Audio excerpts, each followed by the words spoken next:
je rends grâce à Dieu de me mettre dans une équipe homogénéisée où la solidarité est de mise et où l'engagement pour le développement est notre leitmotiv. Le challenge est suffisamment grand. J'ai côtoyé les questions essentielles au niveau de ce département en faisant le portage politique. Aujourd'hui, je suis renvoyé à faire le portage opérationnel. Les attentes de mon peuple sont grandes. Et même des acteurs au niveau du secteur. Pourquoi pas ceux qui sont même chargés de mettre en œuvre les projets politiques dans le secteur agricole et rural. Pour l'avoir fait une fois, en revenant, on fonde beaucoup d'espoir qu'on irait vite. Je forme le vœu qu'on soit vite compris et que les gens se mettent au travail et que les acteurs puissent profiter des opportunités que le gouvernement offre. C'est un honneur qui m'a été fait par le chef de l'État en m'inscrivant dans ce gouvernement, dans cette équipe.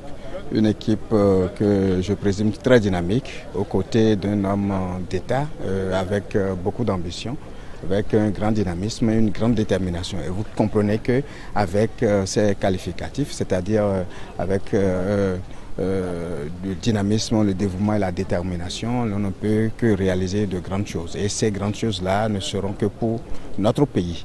La priorité sera donc accordée au secteur surtout de l'enseignement technique et de la formation professionnelle. Cela ne signifie pas que les autres secteurs seront délaissés. C'est que, il me semble que ces autres secteurs bénéficient déjà d'un suivi très régulier et particulier. Et ce qu'il faut surtout pour notre pays, c'est l'enseignement technique et la formation professionnelle, secteur dans lequel le programme d'action du gouvernement a surtout axé sa vision.